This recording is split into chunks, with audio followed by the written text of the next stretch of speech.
আন্দোলনের সাইদ নিয়ে যদি সরকার পতন হয়ে যেতে পারে, তাহলে ঢাকা ইউনিভার্সিটির তোফাজ্জল নিয়ে পুরো সমন্বয় পতন হয়ে যাক। ওপেনলি মানে আমার পক্ষে কিছু করার নেই। আপনার পক্ষে কিছু করার না থাকলে উপদেষ্টা হয়েছেন কেন?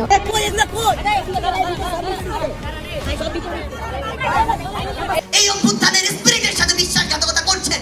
ইভেন প্রফেসর ডক্টর মোহাম্মদ ইউনূসও যদি হয়, আমরা তাকেও ছেড়ে কথা বলবো। পুরো বাংলাদেশে একটি মামলা ব্যবসা শুরু হয়েছে।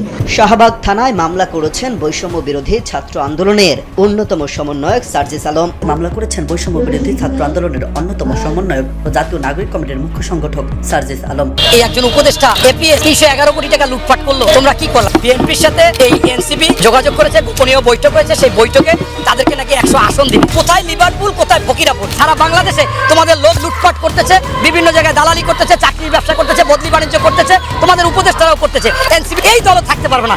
সবাই বলে সরকারের পৃষ্ঠপোষকতা একটা দল হয়েছে, তা আমি মনে করি সেটা ছাড়াও যারা দলটা করছে, এই শিশু কিশোরদের যে দল, বাংলাদেশে 25 বছর হলে এমপি নির্বাচন করতে পারে, 18 বছরের আপনার ভোটার হয়, অথচ এরা দাবি করছে 16 বছরে ভোটার হতে হবে, শেষ পর্যন্ত ওরা 17 বছর, আর 21 বছরে এমপি মন্ত্রী হতে হবে।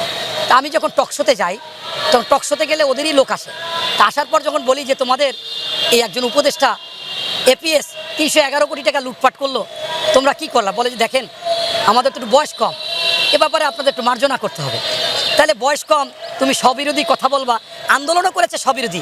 35 বছরে সরকারি চাকরিতে বয়স সীমা চেয়েছিল, আর এখন সে মন্ত্রী হতে চায় 21 বছর। এখানেই আপনি বুঝবেন যে কত বড় স্ববিরোধী কথাবার্তা। অবশ্যই রাজনীতিতে বয়স একটা ফ্যাক্টর, অভিজ্ঞতা একটা ফ্যাক্টর। তাই আজকে যে দলটা তারা করেছে, যদিও এটা সরকারের পৃষ্ঠপোষকতা আমাদের কাছে স্পষ্ট হয়েছে। ডক্টর মোহাম্মদ ইউনূস সাহেব তিনি সাক্ষাৎকার দিয়েছে যে ছাত্ররা দল করতে বলছি, ওরা বলে আমরা দল করলে একটাও আসন পাবো না। আন্তর্জাতিক মিডিয়াতে সাক্ষাৎকার দিয়েছে। আমি বলেছি তোমরা অনেক আসন পাবা, সরকার গঠন করবা। এরপরে এদেরকে ইঙ্গিত দিয়ে এই প্রধান উপদেষ্টার আপনার সেই প্রেস সচিব শফিকুল রহমান না শফিকুল আলম, তিনি বলছে যে নেক্সট প্রাইম মিনিস্টার কাকে, নাহিদকে ইঙ্গিত করে বলেছে।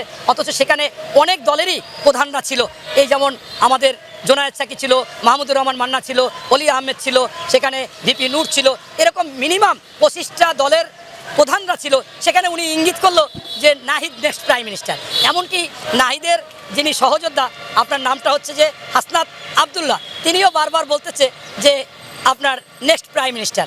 তা আমি পরশুদিন একটা পোস্ট করেছি যে নেক্সট প্রাইম মিনিস্টার যদি 50টা দলের হতে হয়, তাহলে তো 50 জন প্রাইম মিনিস্টার লাগবে। তা বাংলাদেশ কি 50টা ভাগ হবে কিনা? তাই আমি মনে করি যে কোথায় কি আপনি ইতিমধ্যে শুনেছেন, গুজব নাকি সত্য আমি জানি না, বিভিন্ন জায়গায় সামাজিক মাধ্যমে লেখালেখি হচ্ছে যে বিএনপির সাথে এই এনসিপি যোগাযোগ করেছে, গোপনীয় বৈঠক হয়েছে, সেই বৈঠকে তাদেরকে নাকি 100 আসন দিবে। আপনার কি বিশ্বাস হয় এই কথাও? এই কথাও আমার মনে হচ্ছে যে এই শিশু কিশোরদের বানানো।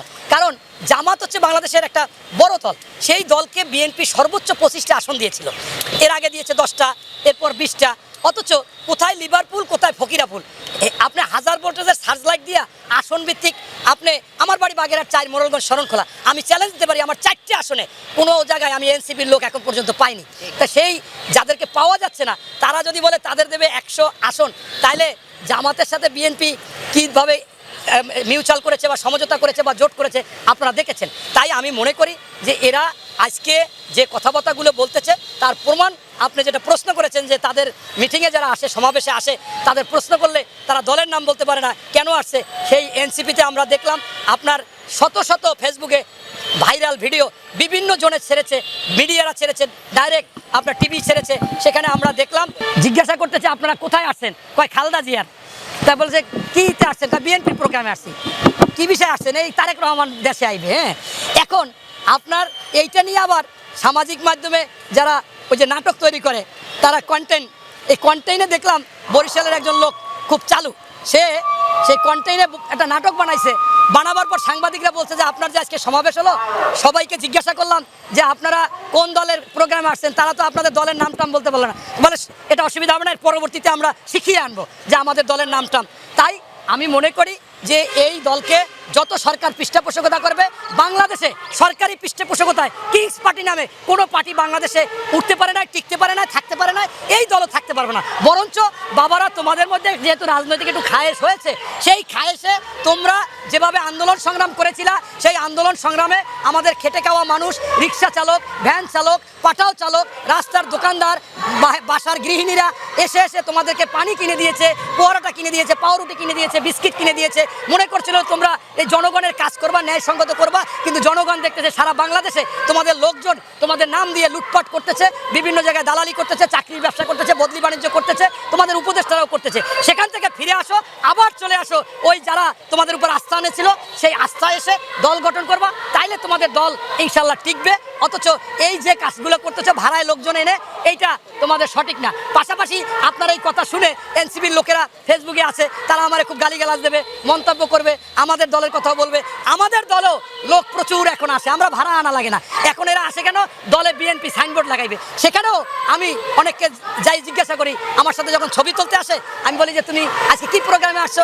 যখন নাম বলে আমি ছবি তুলি, দেখা যাচ্ছে যে 10% লোক নাম বলতে পারে না। আমি বলছি বাবা, পিছনের কাতারে থাকো, বিএনপি করতে চাও আরও এলাকার লোকের সাথে যোগাযোগ করো, যাচাই বাছাই করো। তবে আমরা ভাড়ায় আনি না, ওদের মুখস্থ আছে, ওরা বলতে পারে যে এটা বিএনপির প্রোগ্রাম, এটা খালেদা জিয়া তারেক রহমানের প্রোগ্রাম, এটা জানে শুনে বুঝে, যেহেতু ভাড়ায় আসে না, দলরে আগ্রহ করে ভালো। কিন্তু আমরা সিমটামে বলতে চাই, তাই আমিও স্বীকার করি আমাদের দলের মধ্যেও এরকম কিছু লোকজন আসে, কিন্তু এটা আসলেও তারা বিএনপিকে ভালোবেসে আসে। এই জন্য বলবো, যারা আমাকে নিয়ে বিভিন্ন ধরনের মন্তব্য করবেন, খারাপ কমেন্টস করবেন, আপনি করতেই পারেন, তবে আমি যে কথাগুলো বলেছি সেগুলো যথার্থ, যুক্তিসম্পূর্ণ, সত্য। আপনারা একটু অনুধাবন করে তারপর কমেন্টস করেন, আমার এখানে দুঃখ থাকবে না। ধন্যবাদ।